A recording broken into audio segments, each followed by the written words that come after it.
Hello guys! Welcome back to my YouTube channel. This is me again, Ai Diaries. For today's video guys ay magluluto tayo ng pansit bato.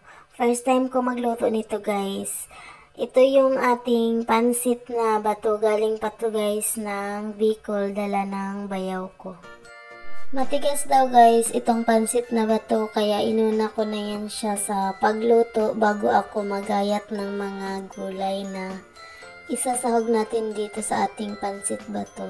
So ayun guys, sa isang kawali naglagay ako ng tubig, tapos pagkakulo nilagay ko yung toyo, paminta at oil. So ito na yun guys, yung ating pansit bato. Hinugasan ko na to bago natin ilalagay dito sa ating kawali.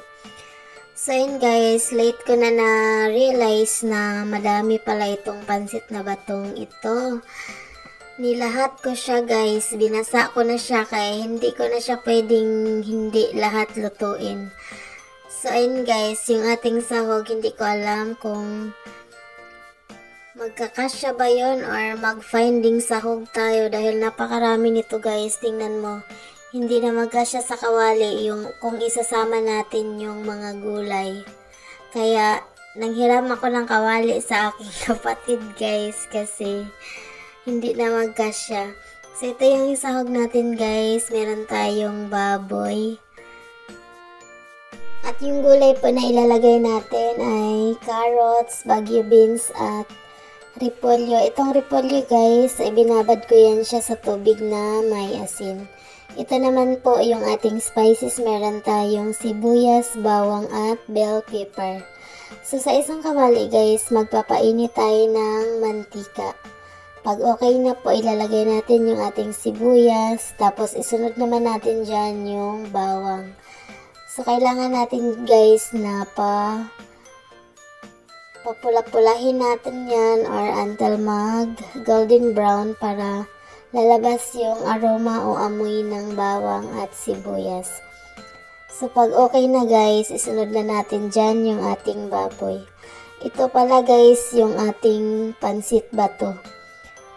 Na ano na yata yan siya guys, na overcook. I don't know. So ito na guys, ilalagay na natin yung ating baboy sa ating kawali. So antayin lang natin yan guys na mag golden brown din or maluto yung ating baboy bago natin isunod yung iba pa nating ingredients. So ayun guys, naglagay po muna tayo ng asin para magkaroon or manuot yung asin sa ating baboy. So ayun guys, takpan muna natin yung ating baboy at napakalaki naman guys ng ating takip.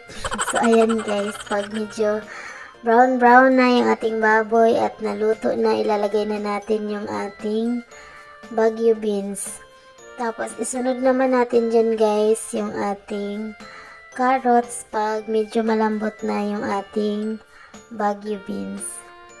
Yung way ng pagluto ko guys nitong ating pansit bato ay ginaya ko lang din yung sa pagluto ng pansit bihon or pansit canton.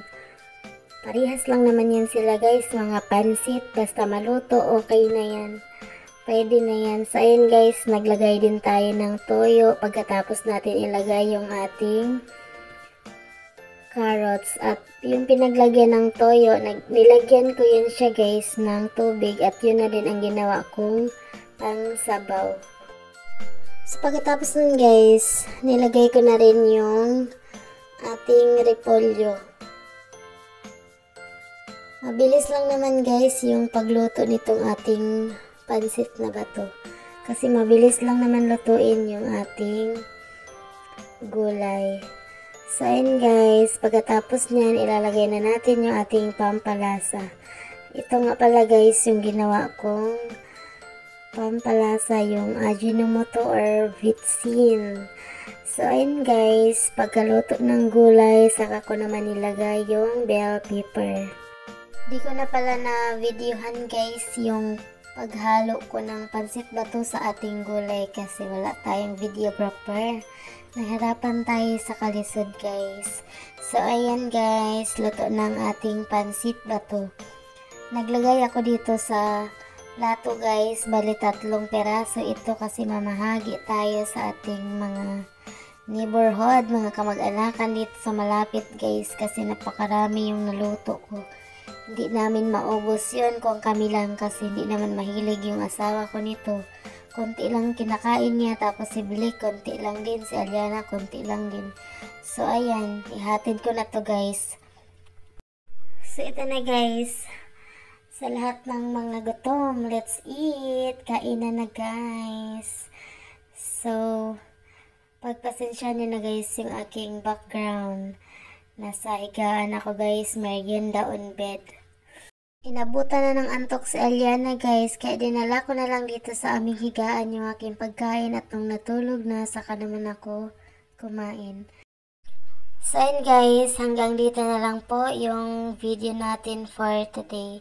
Sa mga bago pa lang po sa aking channel, please don't forget to like, comment, and subscribe. Thank you for watching guys. Thank you po sa palaging nagsusuporta sa aking munting channel, iDiaries. Thank you so much guys. See you on my next video. Bye.